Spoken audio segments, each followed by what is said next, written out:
Good morning, good afternoon, good evening, wherever you are in your day. Welcome to Wealth Reimagined, and I'm your host, Maya K. And I'm super excited to be with you again in this financial literacy space. So, here on the Family Bloodline Network. Welcome back.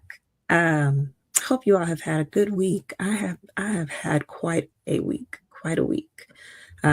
Very busy. Lots of unexpected things have happened. Um, my daughter was in a car accident, totaled her vehicle, but she is fine, and that's all that really matters.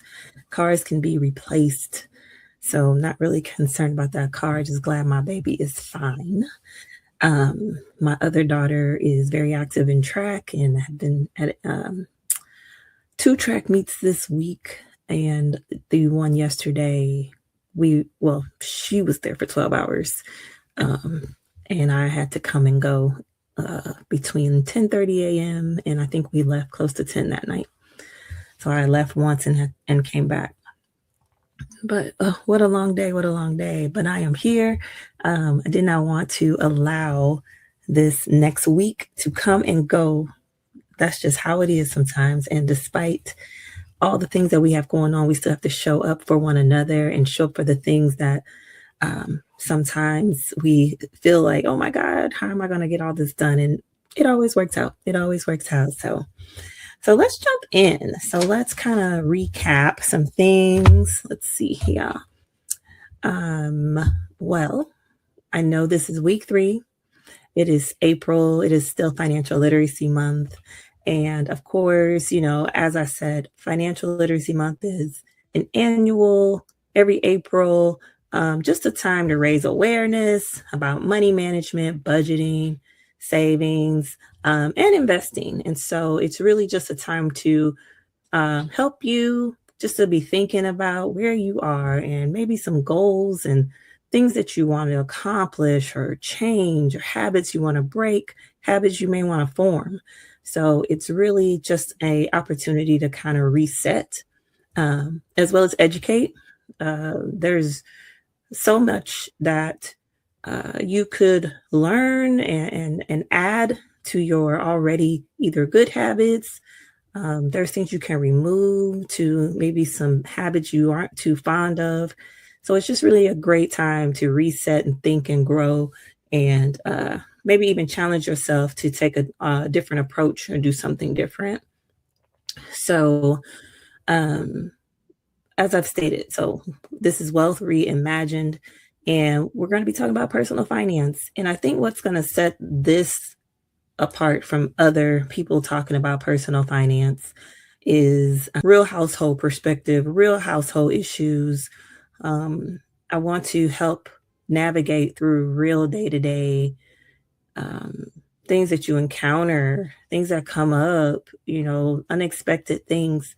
And I'm hoping that as time goes on, together, we'll be creating safeguards in our household, in our budget, in our money, in our income, and protecting it, not just like ensuring it, but protecting it by being prepared for things unexpected.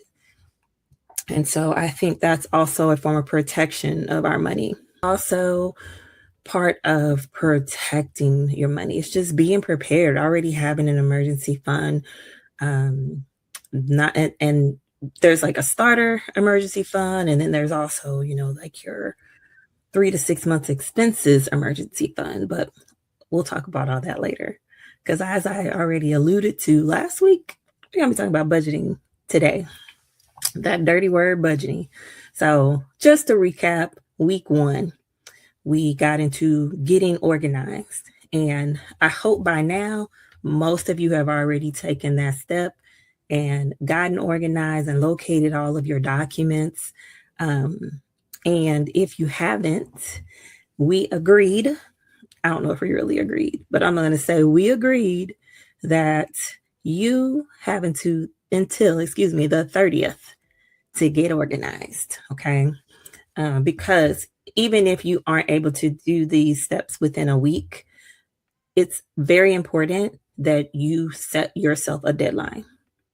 If you are just like, oh, I'll get to it, will you? You know, life's. And so give yourself a deadline. Give yourself a deadline. By the end of financial literacy month, I'm going to be organized. Maybe you are organized, but you haven't taken inventory of everything. By the end of financial literacy month, I'm going to be organized and have taken inventory of everything. Okay, so let's get serious about this because this is very important. You would not realize not only the life areas that impact how you manage your money, but how the way you manage your money impacts life areas.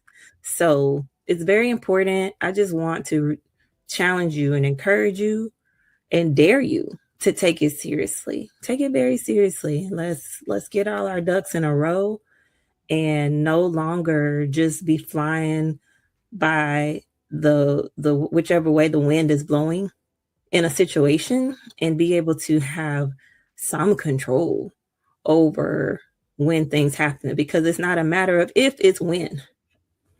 It's when. It's when. When is it going to happen? So I want to make sure people that are part of this community have, again, those safe rails in place, and you have funds set aside for the unexpected, so that when it hit, it don't really hit as hard. It's still going to hit, but it don't hit as hard. You're not going to set yourself backwards. We're not going to keep taking 2 steps forward and 3 steps back. We're not doing that anymore. And I want you to say it. I'm not doing that anymore. Okay. So week 1, got organized. Week 2, we took inventory of everything. So you should already know where all your documents are, and you were able to determine all your income streams. You were able to determine all your expenses, your bills, debts, your investments, assets. We talked about assets, real estate, values. What's the value of my home? What's the value of my boat? What's the value of my vehicle? How much is in my 401k? How much is the total of my IRAs, my individual retirement accounts? And so that should already be done. And again, though having that inventory we talked more about assets, but when you made that debt list, what personal loans do I have? How much credit card debt do I have? How much do I owe in car loans or RV loans or boat loans? Loans, period. How much do I owe? How much do I owe on my mortgage? All that debt you owe takes away the value that you have in your assets. So you listed your income, retirement, life insurance, all that, real estate values, and other assets, and there's a total. The difference, all the things you owe, deducts from your assets, and then that number is your net worth. Assets minus their liabilities equals your net worth. So go ahead, even if you need to pause, go ahead and figure out what is your net worth currently. And it's often nice to know kind of where you are on things. Do you have a positive net worth? Do you have a negative net worth? Is your net worth even where you thought it would be? Do you have a goal? Do you want to have $1 million net worth? So just do that calculation real quick, so that way you know what your net worth is. So you have done a big step already if you're able to do that, because a lot of that information goes onto your budget. Did I trick you? Did I trick you into getting a budget? I didn't. I was just trying to get the foundation set up to show a way to, I guess, make it a little easier, because you already have now the information that you need for the most part. Okay. So the budget, first of all, what is a budget? A budget to me is a spending plan. It's a spending plan. A budget, oh, my screen did something funny. A budget, I don't want you to think of a budget as restricting you from doing something. It's a plan, and it's you controlling every dollar that you have, every penny that you have. You tell your money where it's going. You show what you're going to do with it every time you get it, instead of you just like, man, that money gone as soon as I get paid. While there might be some truth to that, depending on how much you have going out, all a budget is a spending plan. So, what do you need to call it? Like, now let's do some psychological thing here, right? What do you need to call it so that it feels more like an empowerment tool and not something restricting you? Okay. So, like I said, it's a spending plan. You could call it your wealth plan. You could call it your get out of debt plan. You could call it your control, your money control.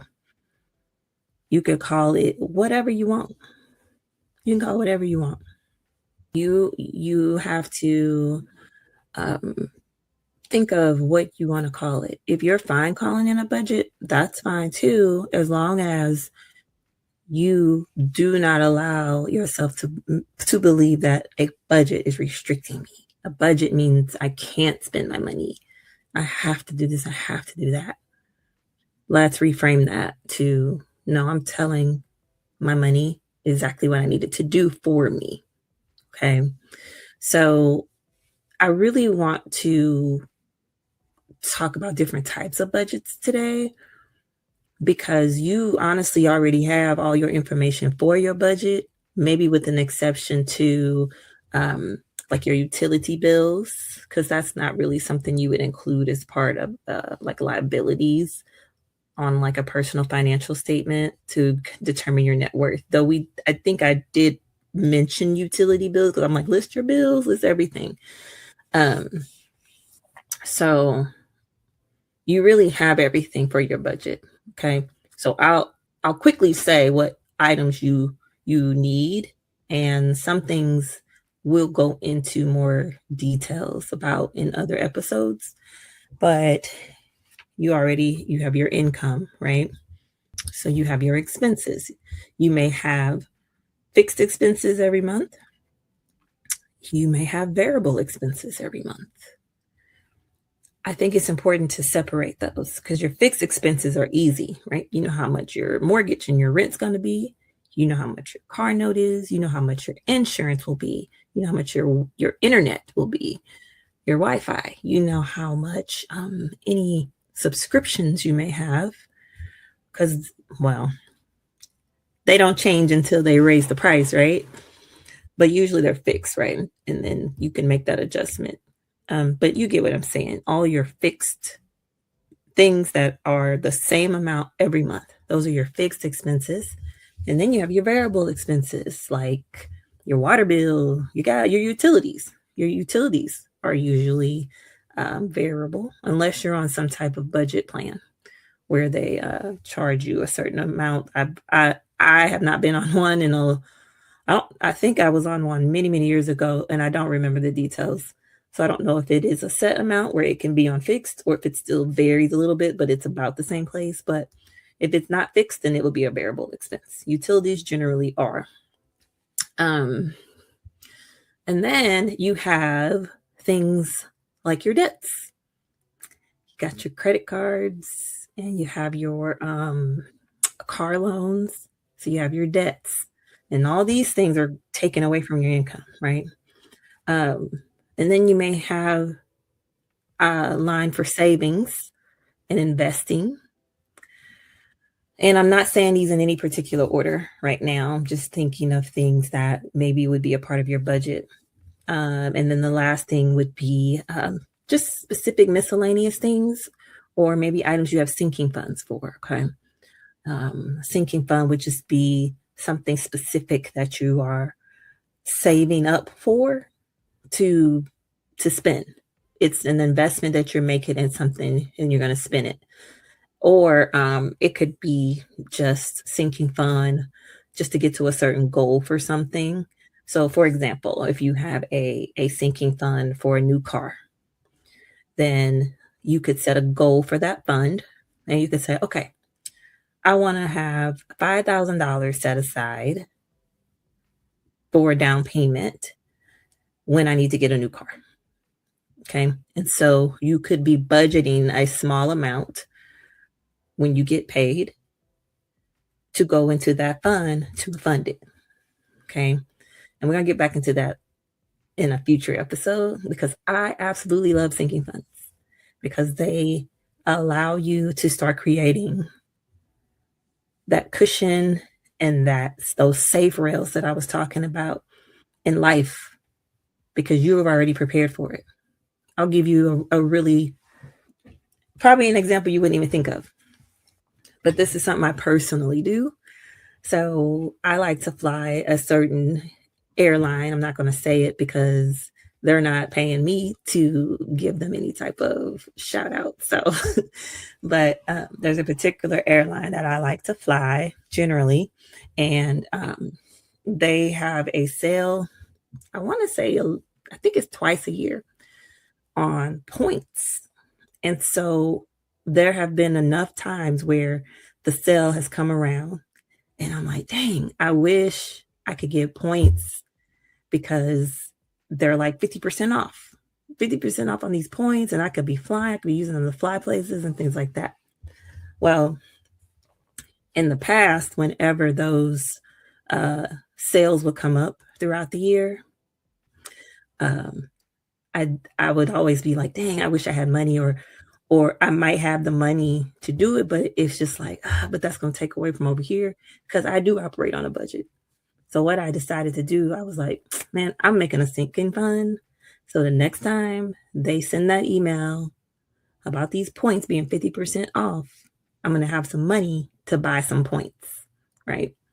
And that particular fund, I didn't set like, I want $500 or nothing like that. I just put some money in there, right? And then that way it was allocated and waiting for that sale so I could go ahead and buy points. And most recently, when that happened, I was so excited because I'm like, yes, look at me. I got this money set aside, a couple $100. Cool. Let me go ahead and get these points and I could fly, right? But anyway, that's an example of a sinking fund. Or like I said, with the car, where you have a specific goal and you want to have a down payment. A sinking fund could even be like a down payment on a house. But the reason it's called a sinking fund is because the idea is that it's going to get used. So the fund will sink. It'll sink. It's a sinking fund because it's going to get used. It's not the same as like a savings, an emergency fund. It's the idea of it is so it's that it's used, but you've prepared yourself. So that's what a sinking fund is, in case you don't know. So that would be another area of your budget, right? So again, the hope is that you have enough income to take care of all of your expenses. If you do, that's awesome. If you have something left over after all your expenses, that's even better, right? Now, if you're a person that is negative in the red, you don't have enough income to cover your expenses, that's something we're going to address because that is probably causing you a lot of stress, a lot of worry, a lot of anxiety, and that's something we want to get you out of. We want to get you out of that trap, and we will talk about ways to either lower expenses in the future or increase your income. Okay. In some situations, we might need to stop the bleeding or whatever is happening, why you're in that situation. But do not feel judged. Do not feel ashamed. Just know that financial literacy, personal finance. It's learned, and you are here. You are here, and you are here to learn. You're not expected to already know everything. I'm sure, self included, no one has done everything perfectly and everything the right way. Some people had to learn the hard way. I'm one of those people. There are lessons I had to learn the hard way. There are things that I've done that I'm just like, oh my God, I cannot believe I did that. I didn't know that was going to happen. I'll give you an example of that I did.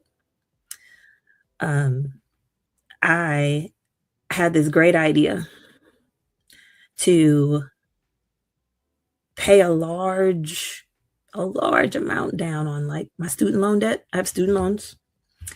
And I'm like, you know what? I'm going to send this money to knock down this balance a little bit. And so I sent it. Balance did not move at all. Money gone because it all went to interest. So it was a very hard lesson. And I walked away from it now understanding the importance of asking questions and just being sure I understand things before I do them, because I could have done something different with that money. I could have done something different, but I didn't reach out and ask the questions and, know and understand that how that large payment was going to be applied. So lesson learned the hard way. But that would be an example, right? So don't feel judged. Don't feel like, man, I should know this. I should have already known this. It's cool. You don't know what you don't know. And when you know better, you do better. So, but yes, so that's your primary things that you need for your budget. So again, if you need to pause the video and see kind of where you are with this rough calc of things. You should already total what your expenses are when you did your inventory, total what your income is when you did your inventory, because this is just like a budget preliminary, right? Then when we get into budgeting for real, you'll get into more of your actual numbers. So kind of total income, total your expenses, total your bills, total your debts, as far as credit cards and loans, car loans, things like that. And then if you have a certain amount that you put in savings, that's awesome. First of all, let me say that you're saving. I love saving. And that comes out of your income, right? So see what that number is. If it's in the black, meaning you have enough money to cover all that, now you know. But if it's in the red, meaning you don't have enough money to cover all of that, now you know. Either way, you know. So I want to talk about types of budgets. I have my list here because I want to make sure I don't forget.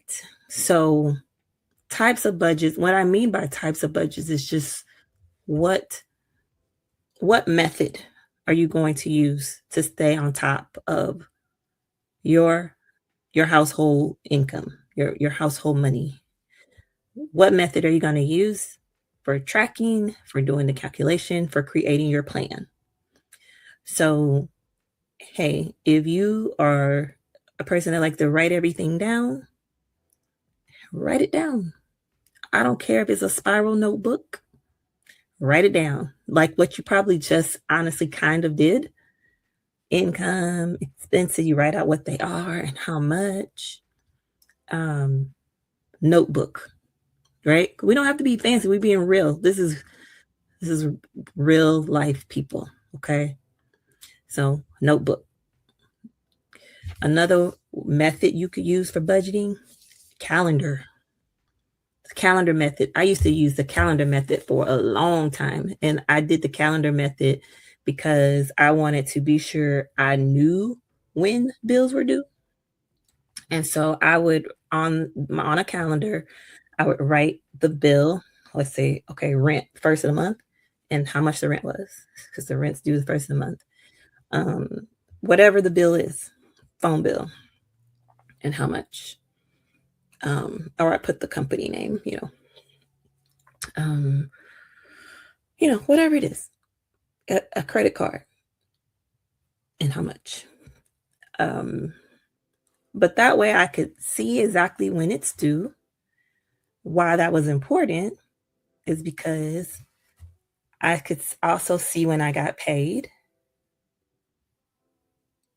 and what I needed to pay with that paycheck. If you're paid monthly, you got to pay everything, right? Because then you're going to get another check next month. If you're paid semi-monthly, then you see I get paid here and I get paid here. I get paid on the 1st and I get paid on the 15th. Everything from the 2nd to the 15th, I need to pay with that check I got on the 1st. I need to make sure it's paid with that check. Everything else, I'll pay with the next check, right?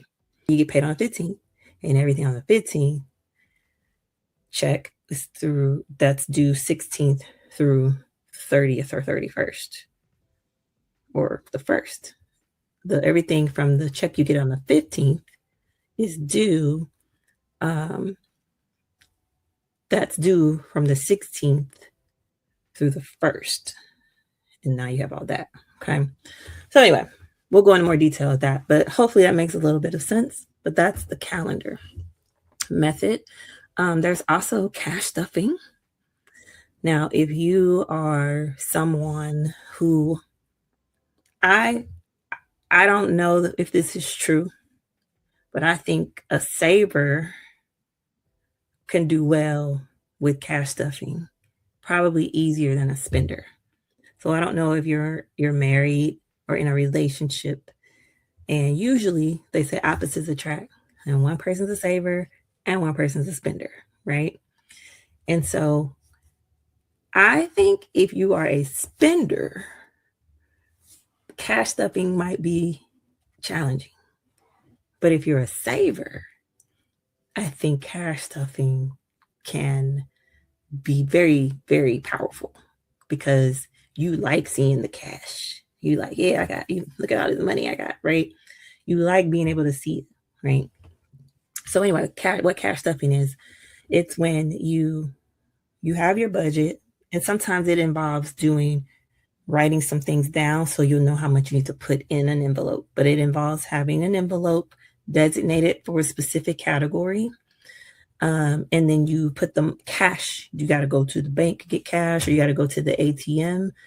If your ATM will allow you to get certain amounts or denominations, but it does involve going to the bank, withdrawing cash, and then stuffing your envelopes.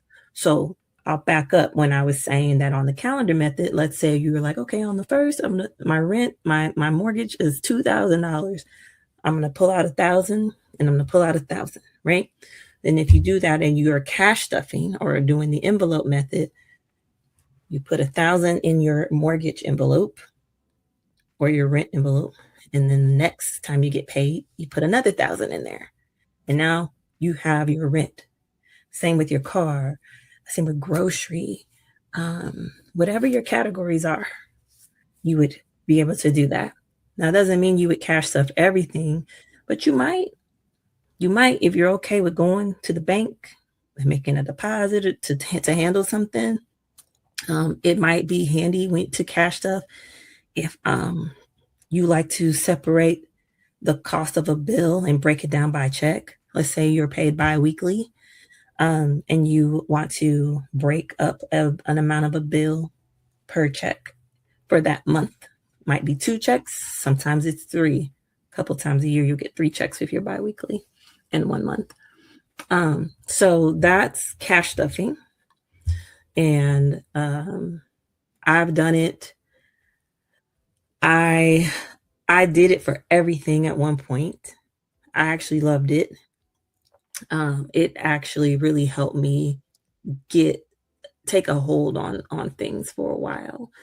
I don't do it as much now, at least not for everything. Um, I do it now maybe more for a sinking fund purpose, but loved it. Highly recommend it. Looking forward to doing a complete episode on just that. So, so there's cash stuffing.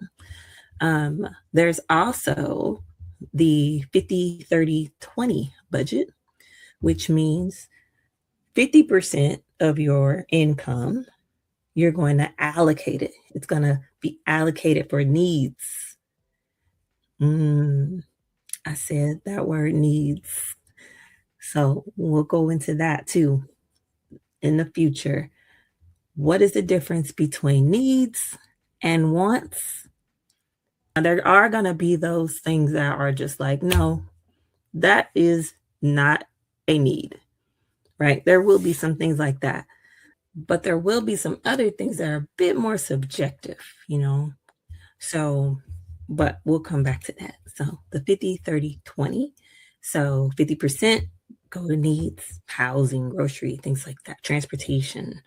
Um, 30% are for wants, and then 20% is for savings or debt. So there's that's a popular, I guess, percentage based budgeting tool. Um, but there's the 50/30/20 budget. There's also the zero based budget, which just means that you are budgeting every single cent, every dollar that you get, and you send every dollar to some category. And when you get done, it's zero. It's zero at the bottom. So earlier when I was talking about you either being in the red or in the black. So if you're in the red, you're gonna be lower than zero, right? But if you're in the black, that means you have some money left over. You need to figure out what you're gonna do with it. You're gonna throw it in your savings. You're gonna throw it toward debt and get that debt paid off faster because your interest rate is outrageous. So that is what they mean by zero based budget. I have allocated every single dollar that I make to some category, and now I'm at zero.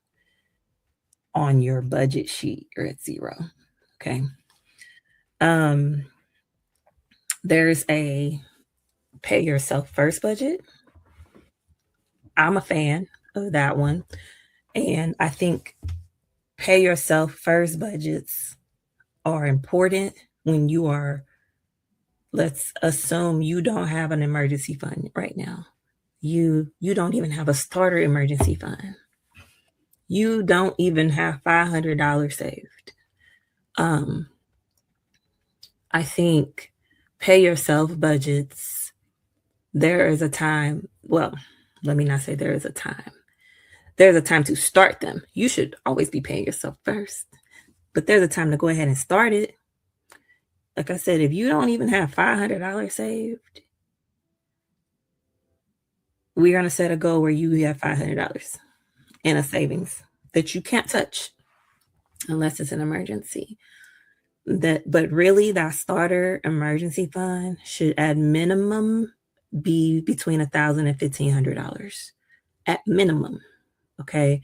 And so this is a time where discipline comes into play, and you might have to cut out some things to do that.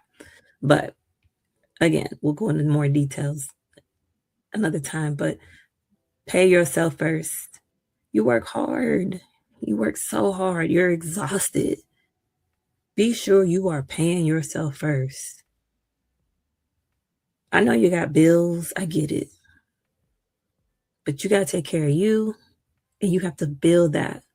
And while at first it can feel uncomfortable or a little stressful because it's tight,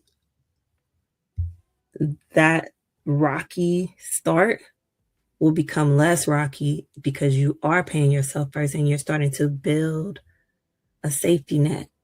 You're building safety rails. So it's so worth it. It's so worth it. But that would be another type of budget. is your pay yourself budget.